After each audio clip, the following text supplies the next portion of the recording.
Hello, everyone. Welcome to today's Friends Life Care Wellness webinar, Senior Moment or Dementia, presented by Dr. Cherian Verghese. We apologize again for our technical difficulties last week, and thank you for joining us today. Hope you are all doing well and staying healthy. My name is Gail Tamarchio. I'm the Friends Life Care Director of Wellness Initiatives, and I'll also be your moderator for today's session.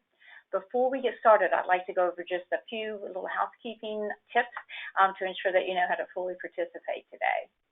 So the email that you received with the link to join the webinar also contained a link with today's handout. If you weren't able to open the link, you can download it from the attendee interface. So here's a screenshot that shows an example of what the attendee interface looks like. You should have something like this in the upper right corner of your screen. Okay, so you are listening in using your computer speaker system by default. If you would prefer to listen by phone, all you have to do is click on the telephone button, and the dial-in information will be displayed. And you can ask questions at any time at all today during the webinar. All you have to do is type them into the question box and hit send, and we will see your questions, and Dr. Verghese will answer them all at the end of the webinar. He's going to wait to the end because his presentation is very thorough, and he might answer your question at some point during the webinar. And if we do run over, he has volunteered to stay on a little bit, so we appreciate that. Don't worry, your questions will all be answered. And Dr. Verghese may have a few questions for you too. In that case, you will just click on the little yellow palm with the green arrow that is at the bottom of the slim box next to the attendee interface, and he will register your answers and kind of see what you're thinking too. So now I'd like to introduce our speaker, Dr. Cherian Verghese. He is a Principal Investigator at Keystone Clinical Studies, and he's also board certified in Psychiatry and Neurology. He is regarded as an expert in the field of clinical research and central nervous system diseases in the Philadelphia Metropolitan Area, and he's conducted over 115 FDA-regulated clinical trials over the last 30 years. Additionally, he holds the post of Assistant Professor of Psychiatry at Temple University, and I could go on and on and on, but since this is only an hour, I'm going to end with his credentials now and let him start talking to you. Okay, so Dr. Verghese, thank you very much for joining us today. We appreciate you being here and look forward to hearing what you have to say.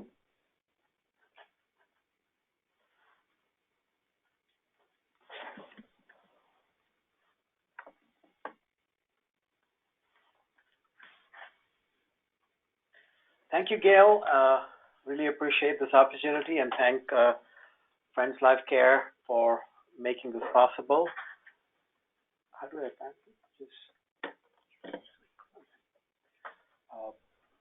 I've probably met some of you, and some of you may have come to prior presentation of mine.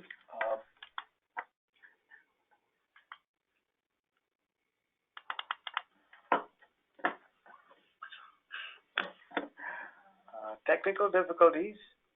We have to go to the slide. Okay, great.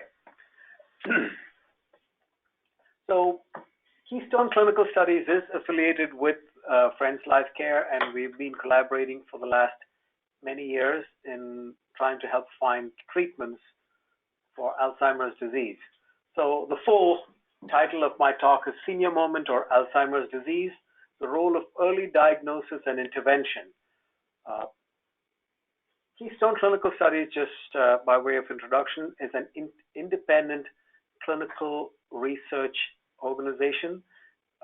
Today, about 80% of clinical trials for new medicines are done by independent sites like mine. We called ourselves Keystone Clinical Studies because just like in a bridge or an arch, there is that central stone that connects two sides.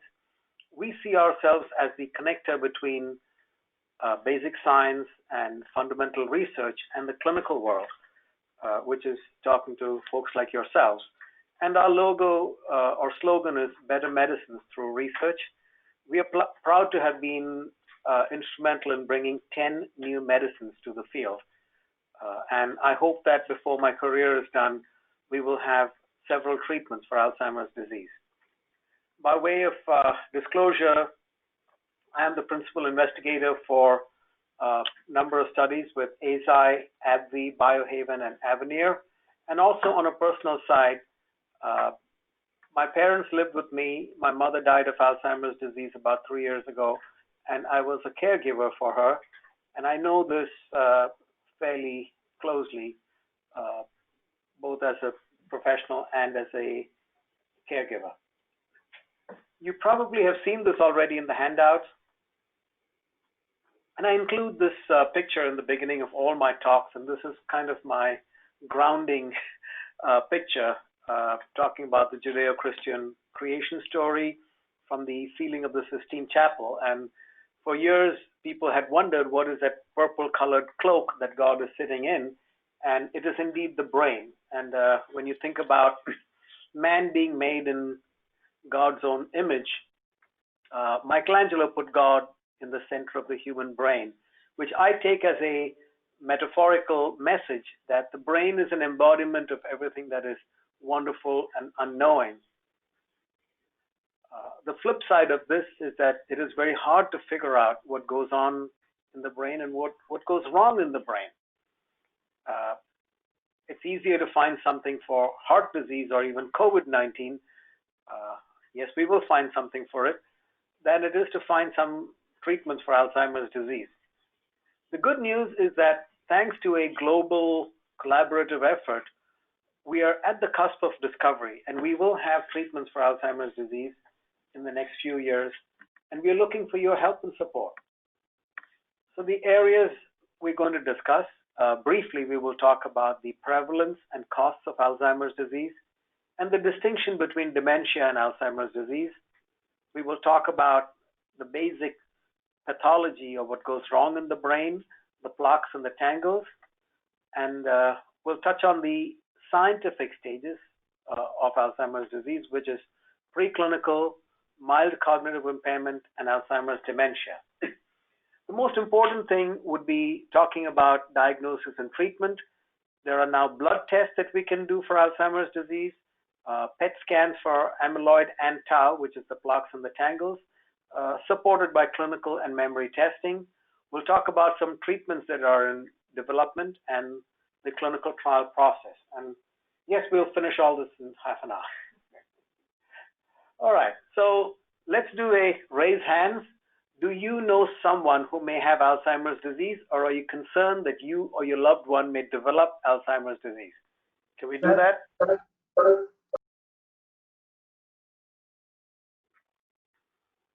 So you just click, if you want to raise your hand, you click on the hand in the rectangle.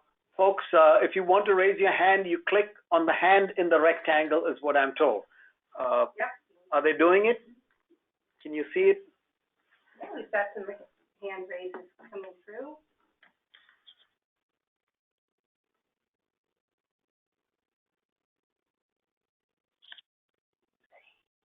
Okay. So quite a few, actually. So what that establishes is that there's a fairly high level of concern in the community, in the Friends Life Care community about Alzheimer's disease, and which is why you're here, I guess. Can you get me back to my slides? You can tell that I'm technologically impaired. I need to drag and drop that. Let me drop that. Okay. So, yes, there's quite a lot of people who are concerned about Alzheimer's disease. Now we've lost the slide moving. Okay. So the next question would be, what is your level of concern? Is it mild, moderate, or severe? Can we do that? Can folks go to the polls? And is that clicking on the polls item there? The poll is open. And 30, oh, they're still coming in. They're still coming in. Good. So people are awake? Yeah. Looks like it's 32% mild, 33% mild, 60% moderate, and 8% severe. So there's quite a lot of concern. It's not just a, well, it's happening out there kind of concern. It's quite immediate. And this is what I get when I talk to various senior groups. And I hope that by the time we are done with this talk, and certainly in the next 5 years of drug discovery, that we are able to allay these fears. So here's a question. Would you help to find treatments for Alzheimer's disease? And the options are A, nah, let someone else do it. B, maybe, but only if I or someone I care about has it.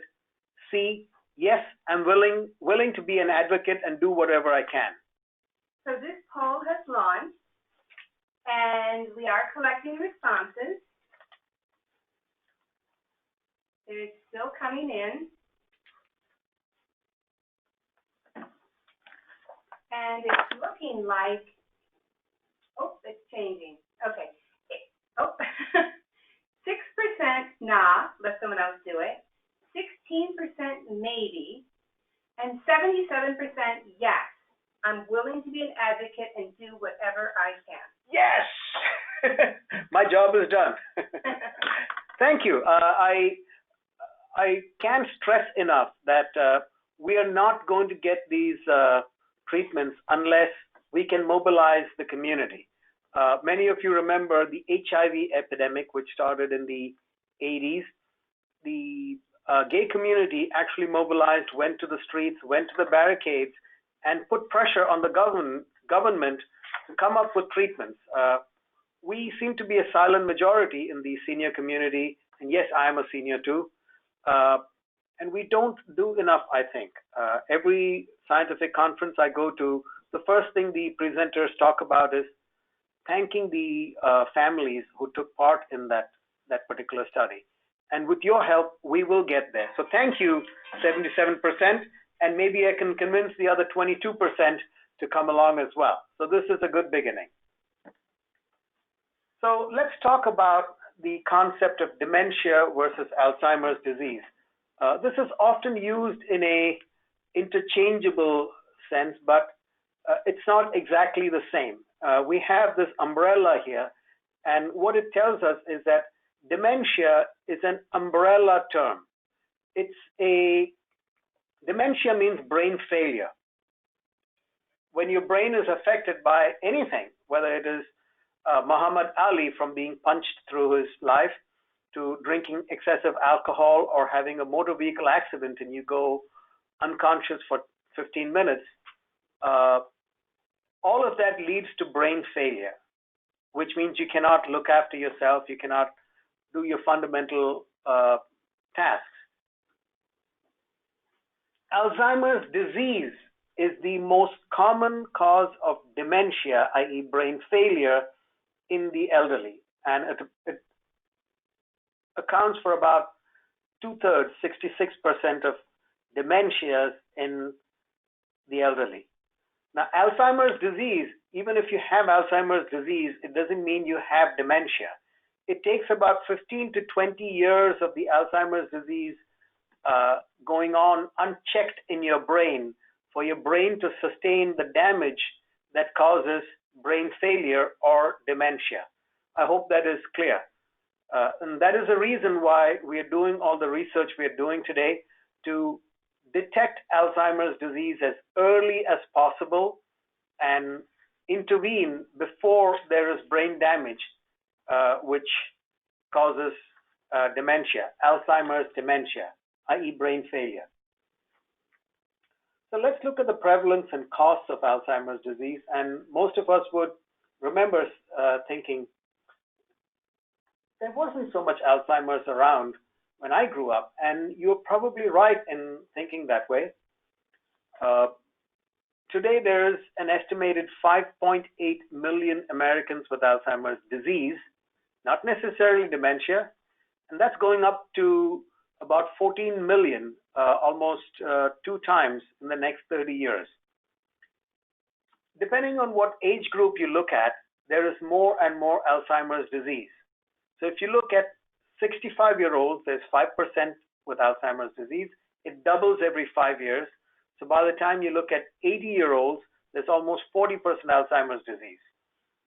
And yes, as we go along in years, there's more Alzheimer's today than 10 or 20 years ago, partly because the population is getting older and we are living longer to the age where we can develop Alzheimer's disease. Here's the most scary statistic. There is a new case of Alzheimer's disease in the US every 65 seconds. In the time I've been talking to you, 15 people have been diagnosed with Alzheimer's disease. This has increased from every 67 seconds to every 65 seconds. The rate of Alzheimer's disease is going up. So we need to do something. The costs, we know, the idea of a family member having Alzheimer's disease can just bankrupt you, and it could bankrupt our nation as well. Nursing home costs about $130,000 per year, and I don't know too many people who can afford that. We are all committed to the idea of aging in place, but is that really possible if your partner develops Alzheimer's disease, and how much of that care can you give on your own?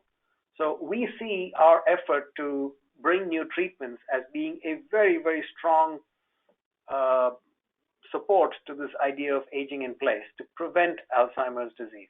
So early detection and prevention with medications is the mantra, whether it is in cancer care or Alzheimer's disease or any other illness. So what happens in the brain, the disease process in Alzheimer's disease? So here's a raise hands.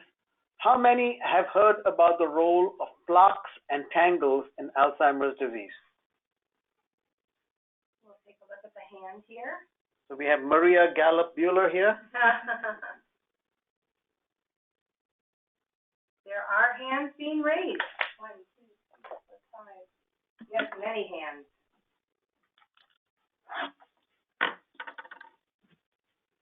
Too many to count, to be honest with you. Very good. So at least the broad concept of plaques and tangles is known to people. I can assure you that even the most educated PhD, multiple PhD person doesn't fully understand what this is. It's a very complex area, and I'll try my best to make this as understandable as possible. No prizes for guessing which is the brain with advanced Alzheimer's disease. So the brain on the right side of the screen has Alzheimer's dementia. So this person had a loss of brain cells to the point where he or she had brain failure. On the left, you see is the healthy brain. I don't know if you can, well, if this was a lecture, I could have pointed it out to you. Can I use a pointer here? It's right to the bottom left-hand corner. Okay. With your mouse or your cursor. And there's a, down in the bottom, yep, you just had it. Okay. All right, great, thank you. This structure here is the hard drive or the memory center of the brain, which we call the hippocampus. That's where our memories are directly stored. And you'll see it's almost gone here. There is no hippocampus. I will refer to the hippocampus later on in a future slide. So the plaques and the tangles attack the hippocampus and destroy the cells, as also the cells on the outside of the brain, the gray matter. The white matter is the fibers, the wires that take the messages. So it is the cells, the gray matter, that is affected in Alzheimer's disease. How do I advance? Okay.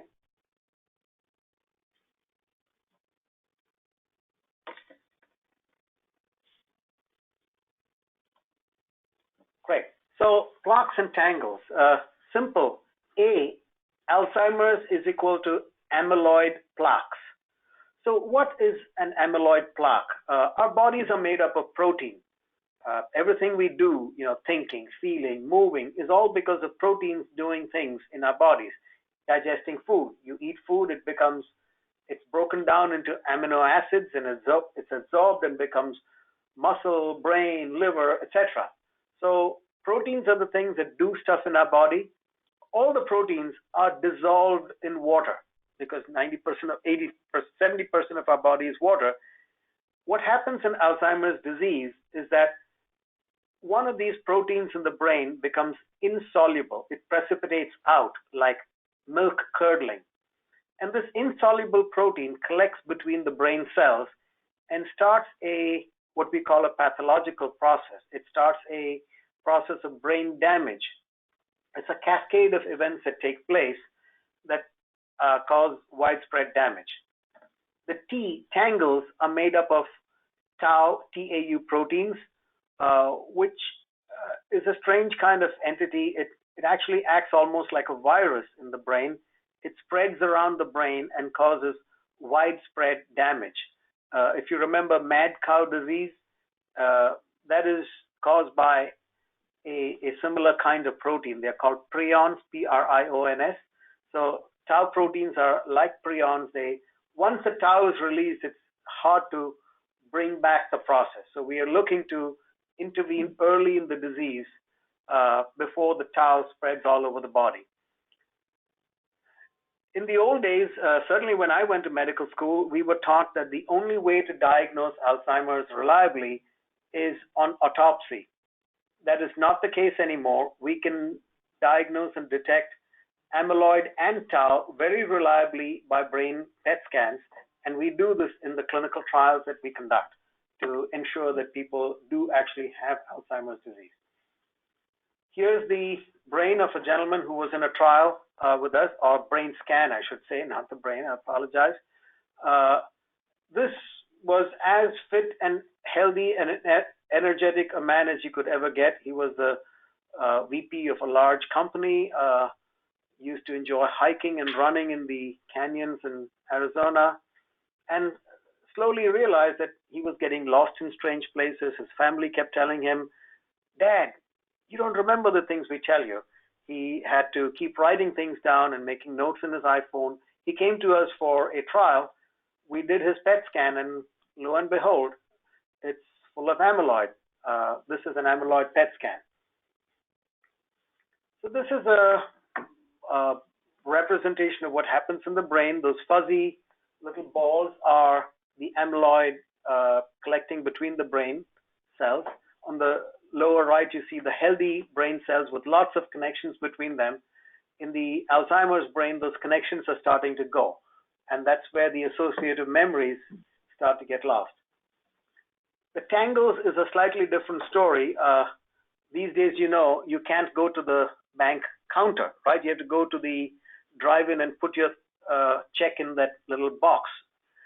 Our nerves have that kind of a tube which takes the message from one side to the other, and those tubes are called microtubules. Those microtubules are held together by these proteins called tau proteins. The amyloid being present outside the cell causes those tau proteins to change their structure, and they come unclipped. The tubules disintegrate, and those tau proteins collect as tangles.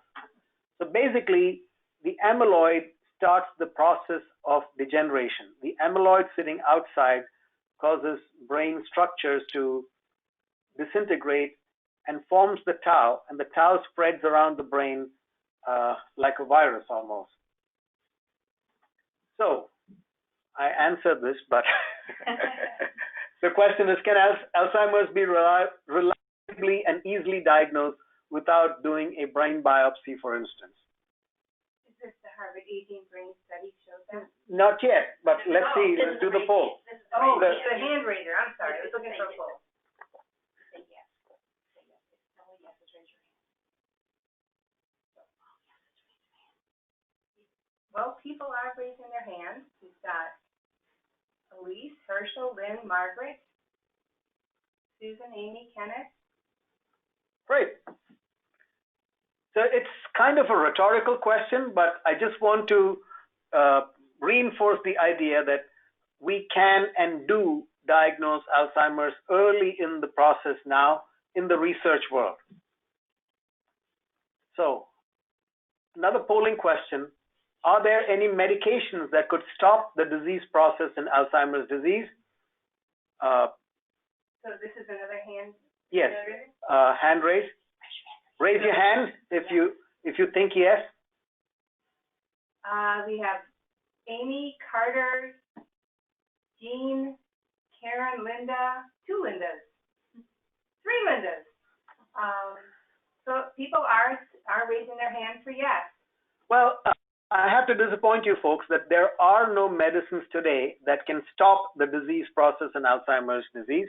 We do have 2 groups of medicines, and they are only seen as symptomatic treatment, i.e., like taking NyQuil if you have a cold. It doesn't stop the cold. It doesn't kill the virus that causes the cold. It only helps you feel a bit better. So these medicines that we have today don't actually stop the downward process in Alzheimer's disease. And that's the holy grail in our clinical trials, to find medicines that are disease modifying, that stop the process. So from the research perspective, we see 3 stages of Alzheimer's disease. One is preclinical, which may be about 10 to 20 years in duration. There are no symptoms on the outside, and people appear completely normal. Then there is a stage of mild cognitive impairment, where you have just short-term memories, and people are fairly independent and are able to go about their lives. Then you have the last stage, which is Alzheimer's dementia, when the plaques and tangles have spread across the brain and have caused widespread brain damage. At this stage, it is irreversible, and it's a certain downhill course. So here's one of the most important studies in our field in the last many years. It's called the Harvard Aging Brain Study. Can you get me the... This was done, of course, in the area of Harvard, and Risa Sperling is a worldwide leader in Alzheimer's research. Thank you.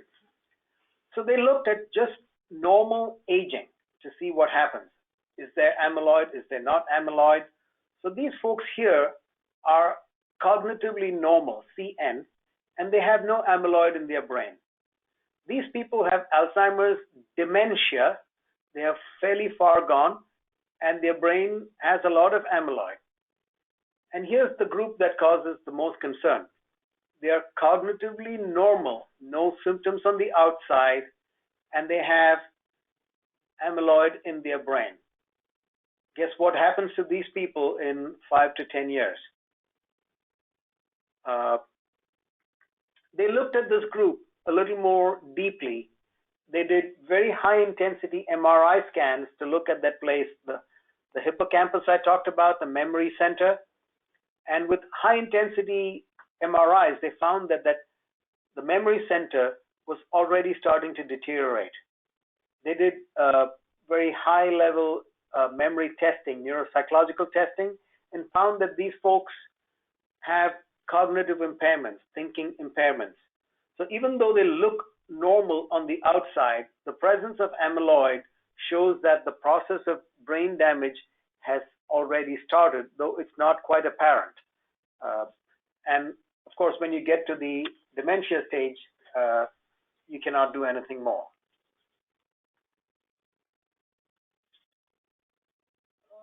Thank you. Great. I think we have to go back one. So the polling question is, the Harvard Aging Brain Study showed that a majority of seniors are, sorry, I missed to tell you this, 1 out of 3 people above the age of 60 had amyloid in their brain. So, polling question? Extra credit. Extra credit for that. The Harvard Aging Brain Study showed A, majority of seniors are healthy and are not at risk for Alzheimer's. B, 1 out of 3 people above 60 have amyloid in their brain. C, beta amyloid is a harmless protein that just takes up space. D, beta amyloid causes memory loss and damage to brain centers. E is B and C. So let's go for it. We are collecting responses. Collecting, it's shifting. The 2 answers, okay, there's 3 answers that are getting, well, now there's 4 answers getting votes. So approximately 5%, the majority seniors are not at risk. 56%, 1 out of 3 people above 60 years old. 20%, the beta amyloid causes memory loss, and 19% B and C. Okay. So most around the second bullet there. Great. That's good. Thank you. So you're right. 1 out of 3 people have beta amyloid in their brain. Polling question. Modern scientific evidence suggests that Alzheimer's disease is caused by A, not having enough vitamins, B, not enough antioxidants from red wine, C, accumulation of an abnormal protein called amyloid, D, just old age. Okay, I've launched the poll and we're collecting responses. I wish it was red wine. However, 100% of people are saying accumulation of abnormal protein called amyloid. Thank you. I feel validated. I was at a scientific conference and they were presenting data about resveratrol, which is the element in red wine which is supposed to help. And I asked the presenter, how many glasses of red wine should you drink to get enough of a dose of resveratrol? And his answer was 100 to 150 glasses a day. So good luck with that. Oh my. Here's a very important slide, and I'd like you to pay attention. Can you help me, Gail? This was a pivotal study published in Lancet Neurology almost 10 years ago, and this shows the time course of events. Thank you. What happens in the brain over time? Here is where the amyloid starts to collect in the brain. Here's when the tau, the tangles start to collect. And here's when the brain structure starts to go. And here is where you have memory problems. This interval from the amyloid collecting to having memory symptoms can be anywhere from 15 to 20 years, i.e., the first signs that we have of memory problems is well after there is brain damage already taking place.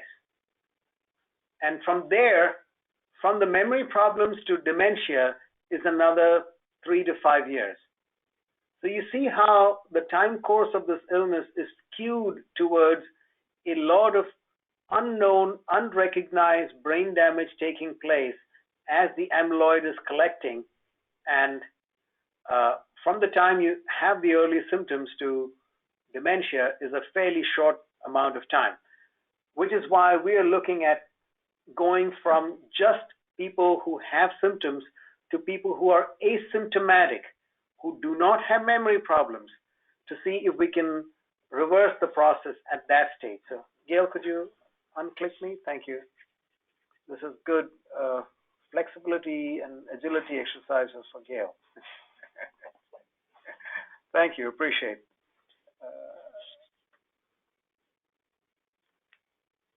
Moving on. So, polling question. If one were to be diagnosed with Alzheimer's disease, it would be best if it were A, preclinical Alzheimer's, B, symptomatic in mild cognitive impairment, C, Alzheimer's dementia, D, I'm fine and I'm not bothered at all. So far, it's 100% preclinical Alzheimer's. Oh, wait, 10% are fine, 9% fine. Okay. Seems like it's netting out at 88% preclinical Alzheimer's, 3% Alzheimer's dementia, and 10% I'm fine and not at all bothered. Okay, well, we all hope to be, diagnosed as early as possible with any illness that we could have, which is why we go for breast screens, we go for pap smears, we get our colonoscopy every 10 years, mine is due. We don't enjoy these things, but it helps to find out. It certainly helps to find out. And I do see that in the next 5 to 10 years, Alzheimer's screening is going to be part of our health portfolio, as it were. But we are not getting there till we can get together. That is, all of you and us in the research world can get together and make this a reality. So, polling question. How many of you know the symptom of a heart attack? Just say yes or no. So raise hand. Raise hand, yep. Raise hand for yes. Raise hand for yes, if you know the symptom of a heart attack. Harold, Haley, Diane, Gail, a lot of hands getting, Madeline, Nancy, Robin, a lot of hands coming up.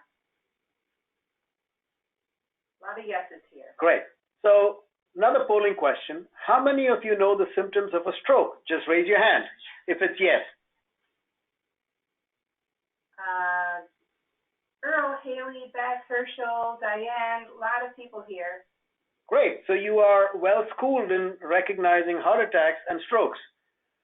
How many of you know the symptoms of early Alzheimer's disease? Raise your hand. Say yes. Gail, Williamson, less hands here. Less hands going up. Beth, Linda, Julie. So a few less, but still hands coming up.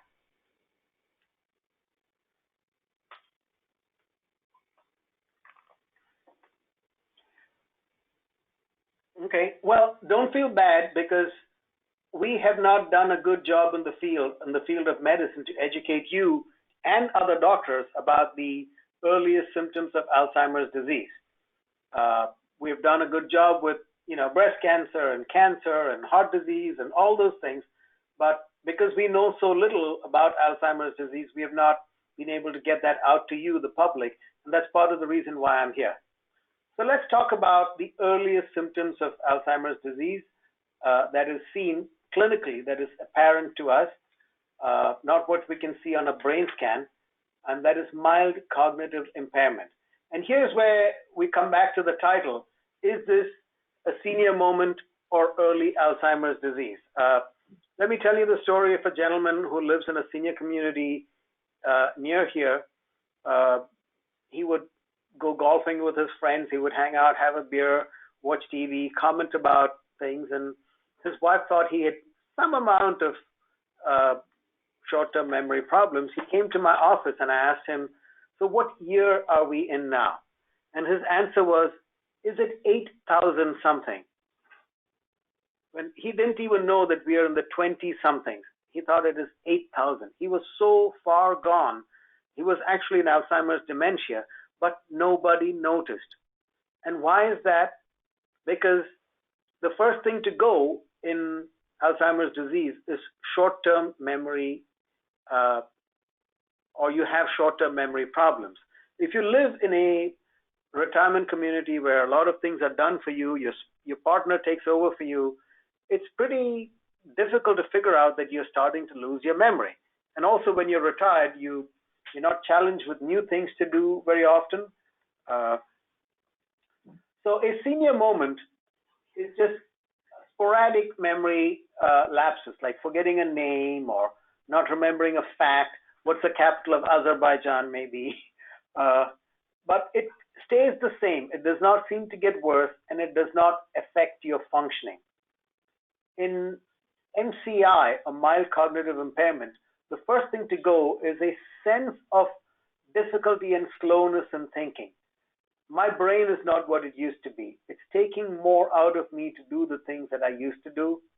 People look quite okay on the outside. They're able to do routine work, and old memories and social functioning are intact.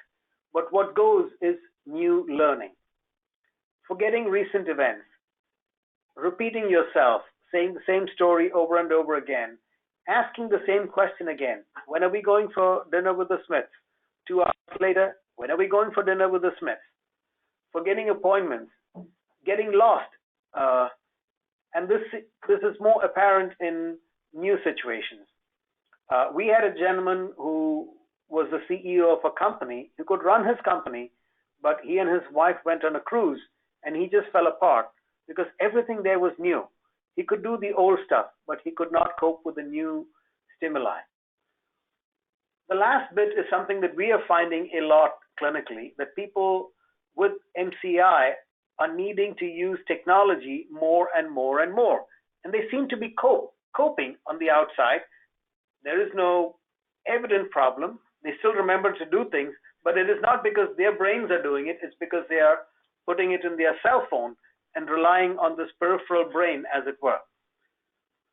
What we need is a high level of awareness among people in the community, clinicians, patients, and family about these early symptoms of mild cognitive impairment and bring it to notice.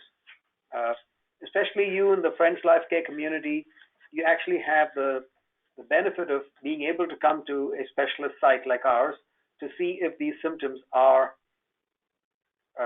just senior moments or early Alzheimer's disease.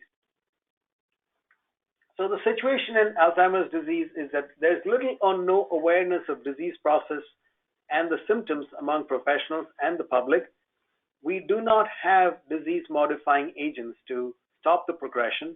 And as I said, the current medicines we have no ability to stop the progression.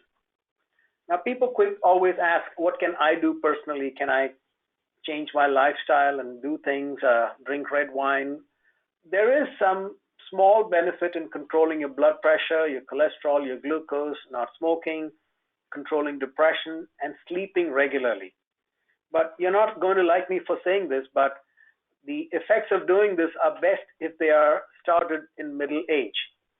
So if you are in your 70s, it helps to do that, but the effect is not as good as if you had started doing this in middle age.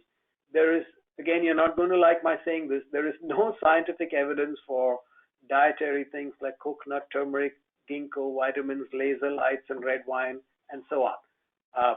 There may be claims to that. You may see that in Prevention magazine. There are a lot of people who have seminars about it, but we in the medical scientific community do not see any documented evidence of that, including Prevagen, which is advertised a lot on television. So, polling question. A person with early Alzheimer's disease, pre-dementia, will have no symptoms or complaints, will have difficulty remembering recent events. C, become increasingly reliant on reminders and technology. D, all of the above. The votes are coming in, and we are collecting responses. The have no symptoms or complaints is getting some response, and all of the above is getting some response. It's about 80-20, with 80% all of the above. Very good. My work here is done. That's exactly right. It could be any of these. So, what are the diagnostic tools we have for detecting early Alzheimer's disease? This is a amyloid PET scan for a patient who is in a trial with us. The amyloid PET scan is the gold standard for diagnosing Alzheimer's disease, especially in the early stages. These are not widely available on a clinical basis. Many insurance companies don't pay for it, and it costs about $4,000. And the sad fact is that there are very few cities in the U.S. that have the ability to perform this, because the radio agent, the stuff that is injected in your veins, has to be made in a special kind of facility, and it has a life of only about 14 hours. So if you live in the middle of the country, it's virtually impossible for you to get it unless you travel to New York or Philadelphia. And that's what I'm talking about here, that PET scans are not widely available and are pretty expensive to do too. In our clinical trials, these tests are available and are done in quotes for free as part of the study. Now, blood tests are available, are being developed, and this is a slide I'm sharing from last December. This was just published, and I know this is busy. Can you help me here with that dotted vertical line is the threshold at which the brain shows amyloid. Thank you. So this is when a person shows amyloid in the brain, which is the gold standard. This line is looking at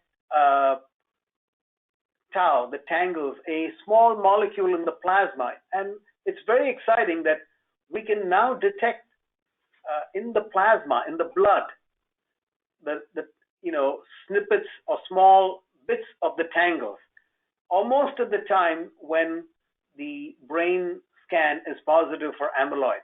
So this is really exciting that we can now do blood tests that can show or reflect what is happening in the brain.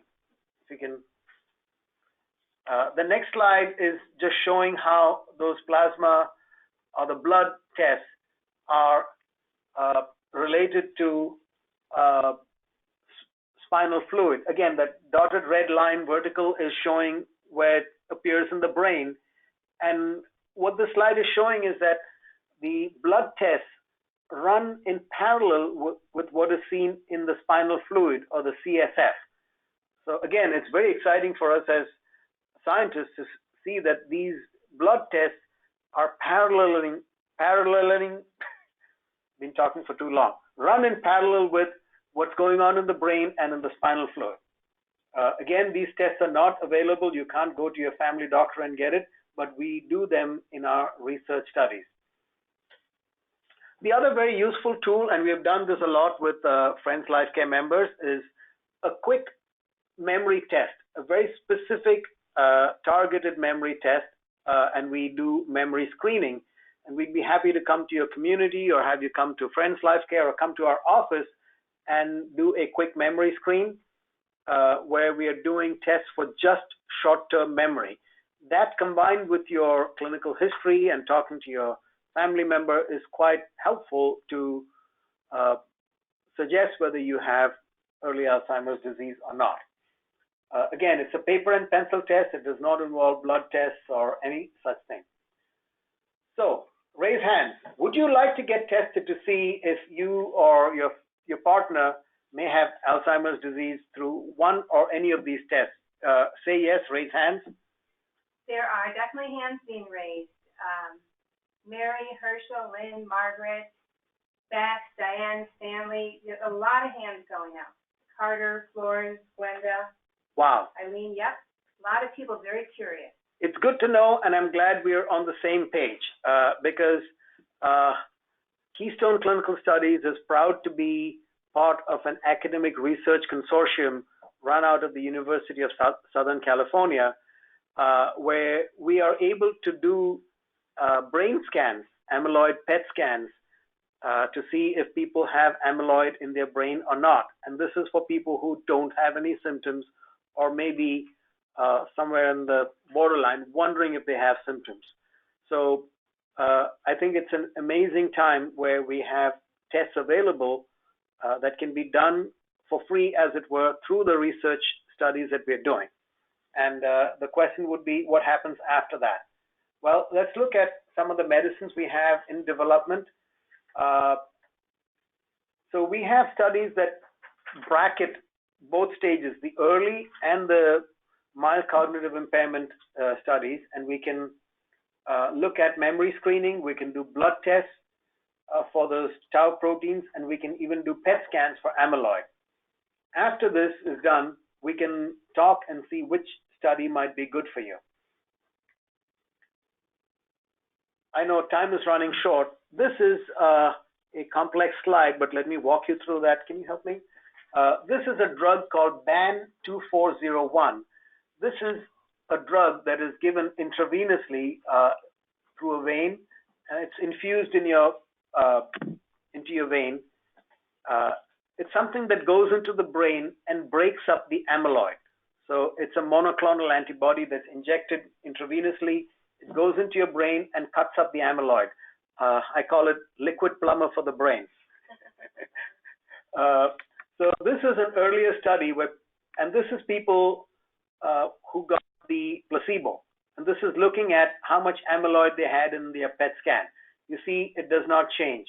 The people who got the higher dose, the amyloid count went down. This is over 18 months, a year and a half.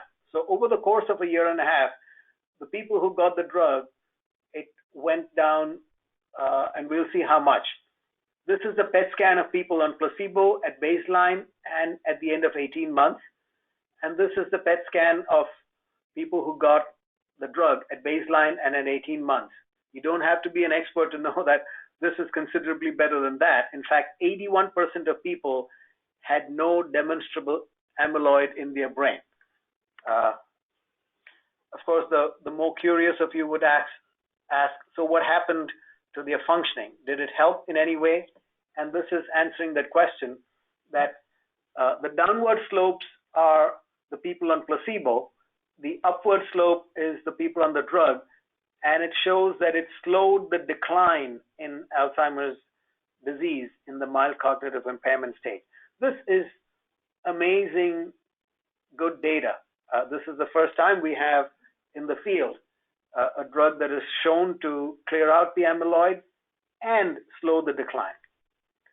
Now, this is for people who had mild cognitive impairment. We still have the people who are asymptomatic in the in the first stage, and we're looking at medicines that could help with them too. And this is just showing that the drug had a fairly benign side effect profile. Some people had minor brain hemorrhages called microhemorrhages, which were not of major consequence. In fact, I have a patient right now who had hemorrhage, which he had no deficit from it. It happened, and he's moved on from there. So what we would like to do is to partner with you. We're already working with Friends Life Care, but we want to work with the members. We would like you to be part of this. So I'm borrowing a phrase, the think globally, act locally part of it. We are, Keystone Clinical Studies, as part of a global drug development process working with frontline cutting-edge research, but that is not going to happen till people like you, Friends Life Care members, do come up. I'm so happy to know that so many people were interested in getting tested to see if they have the amyloid or not. This was a poster I saw at a train station out there in New York saying that the first survivors of Alzheimer's disease are out there. So the Alzheimer's Association's position is that every person can make a difference.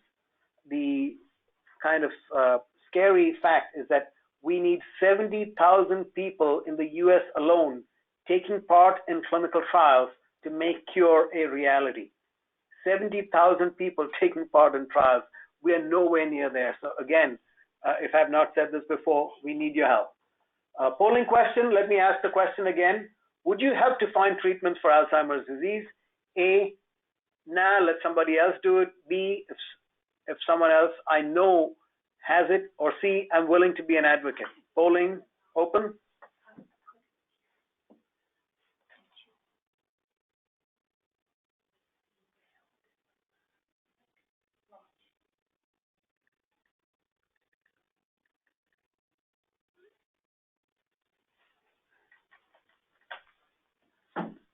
Responses are coming in. Now, 16% said maybe, but only if someone I care about has it. 84% say yes, I'm willing to be an advocate. Wonderful. Thank you so much. And what can you do? Educate yourself, understand what these symptoms are, talk to people about this. You know seniors, you interact with a lot of seniors, and spread the message. If you would like us to come to your residential place, come to your church, come to your community, we'd be happy to come and do this talk and talk about fight the stigma and tell them there's a message of hope. This is our contact information. Laura is our site manager. You can email her, you can go onto the website, or if you forget about this, haha, no joke, you can talk to the Friends Life Care folks, and your wellness coordinator can help you connect with us. I'm available to take questions, but to summarize, Alzheimer's disease is a growing national and global crisis. It's the amyloid and tau that cause the problem, and we need to diagnose it early in the pre-symptomatic or mild cognitive impairment stage. We do have medicines that could make a difference. And yes, it does help to control your weight, diet, glucose, etc., regular sleep, but it needs to be done as early in your life. It's never too late to start, and it does help with medications as well. So, questions? We do have a few questions. Great. All right. So, one question, we have a couple questions about whether or not it's genetically passed on. Can you inherited? Good question. It's very complicated, the question of genetic transmission. If Alzheimer's disease presents before the age of 60, it is very highly genetically transmitted. For a person like me, my mother had what we call sporadic Alzheimer's disease. So my risk is about 5% more. So Alzheimer's disease presenting after 60 is not that strongly genetically linked. Okay, now, thank you very much. The next question is there a relationship between statins and dementia? There is no relationship between statins and dementia as far as the scientific community is concerned. The medical community believes that statins are among the most important groups of medicines that we have come across, in line with antibiotics and blood pressure medicines. There is little or no clear evidence of statins being connected with dementia. I, in fact, have been on a statin for the last 25 years, and there was a time I stopped my statin thinking, oh, it's affecting my memory, and my cholesterol went through the roof. I'm back on it. Very good advice that you're giving people there. Next question is, are there any height or weight requirements for participants in the study?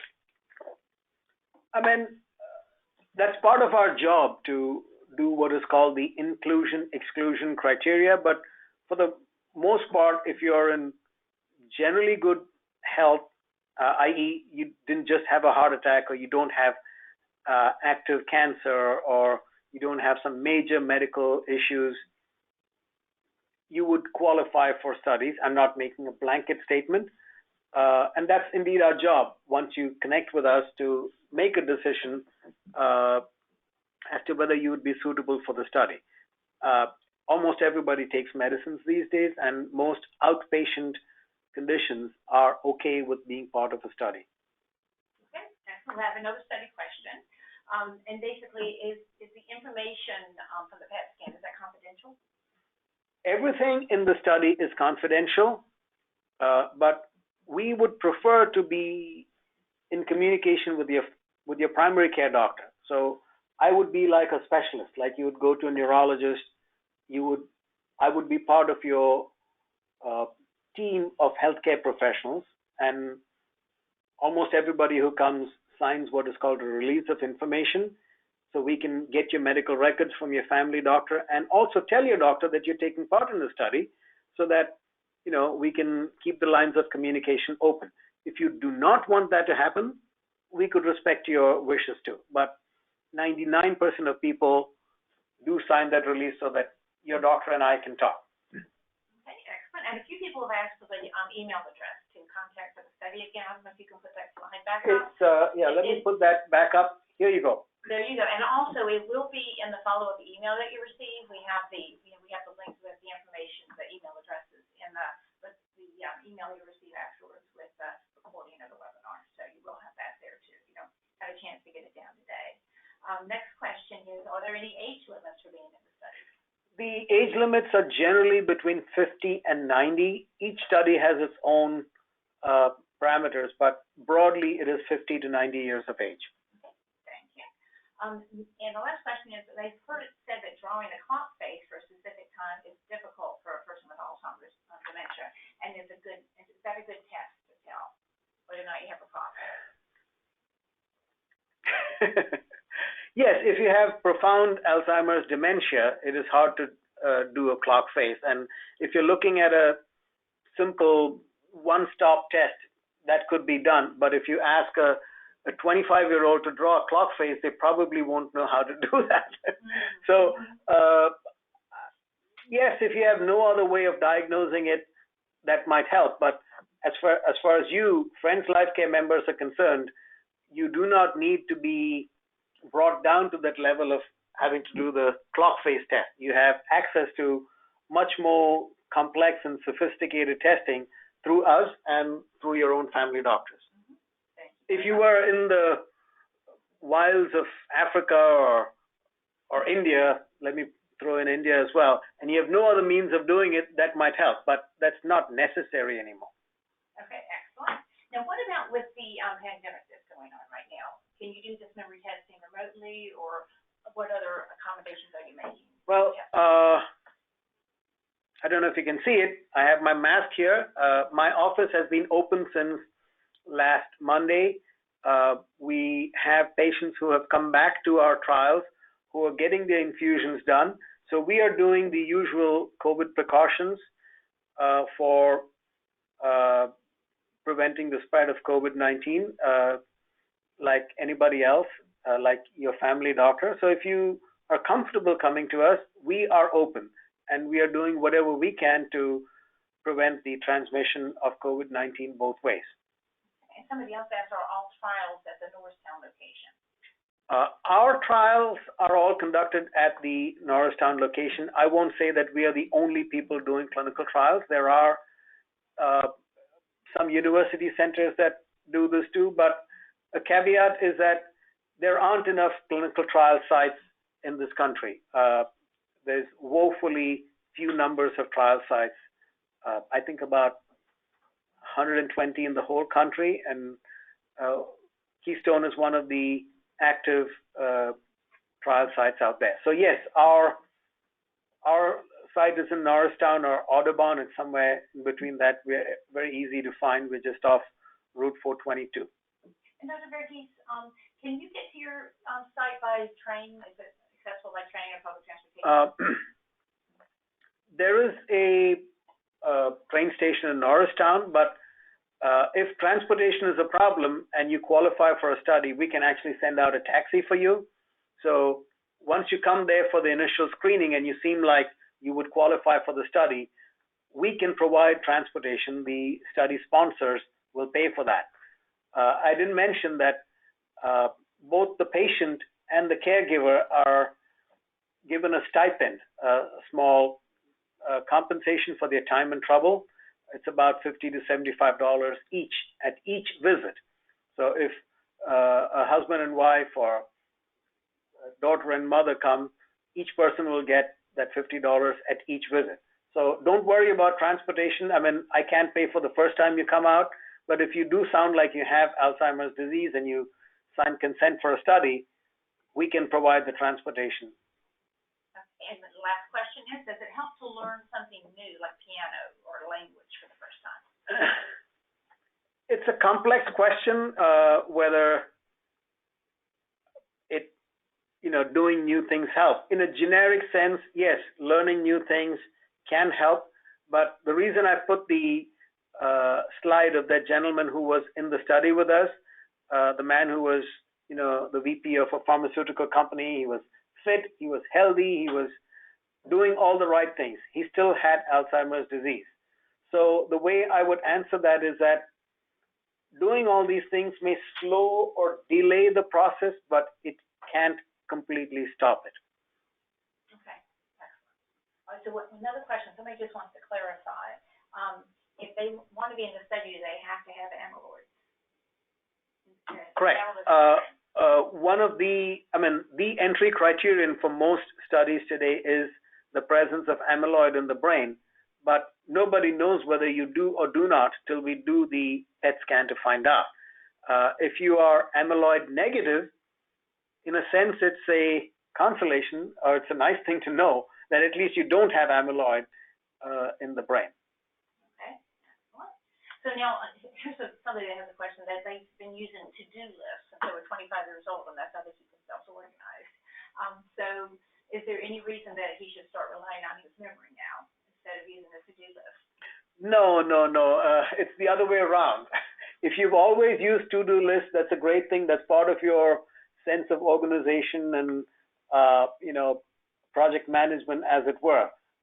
Again, there is not a lot of evidence that doing puzzles and doing brain stimulation things can ward off Alzheimer's. It's a very gray area. If you're doing it, keep doing it, but by challenging your brain more, it's not going to. Let me be careful here. If you are to get Alzheimer's disease, doing these things can help slow down the process and maybe delay diagnosis, but it can still happen. Let me give you an example of my own cholesterol. My dad had a heart attack when he was 40.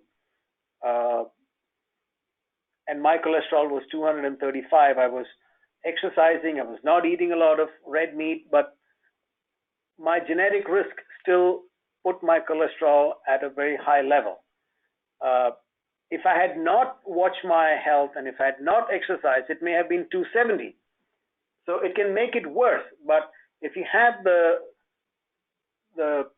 biological vulnerability or the propensity to collect amyloid, reading extra books or learning Russian is not going to turn that back. Okay. Am I? No, that makes perfect sense. Okay. Absolutely. So keep doing it, but it's not a guarantee that it will protect you from all of that, which is the reason why I put the example of that gentleman who was a specimen of good health. Okay.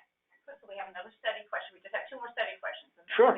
Then we'll be done. And somebody did say that they've been in numerous clinical studies and they love participating in them. So Thank you. Thank you for that vote of confidence. Our patients love us and we love them too.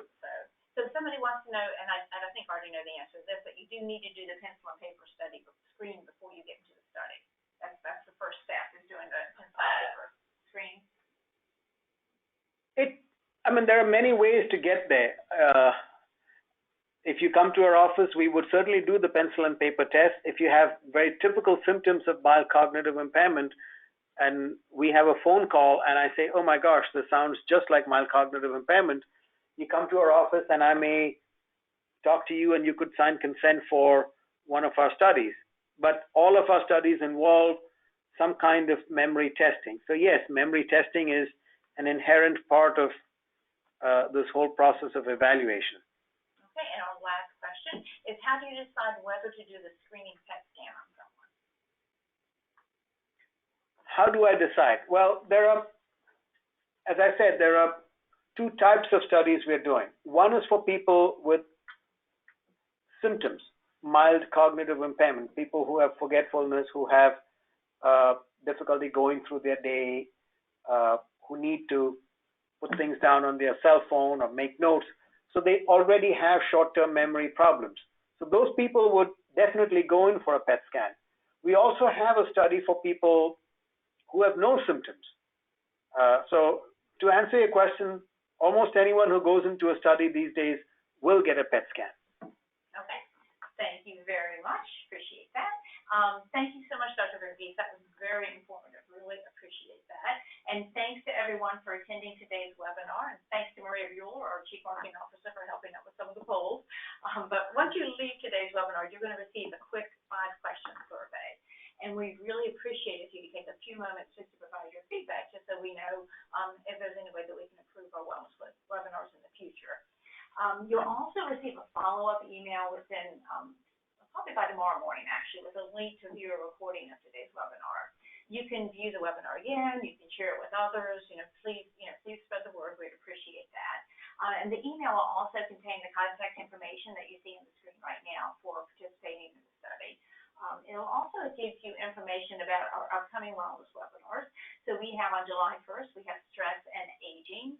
And also we're going to be offering live 15-minute virtual mindfulness meditation sessions every Tuesday in July from 10 to 10:15 a.m.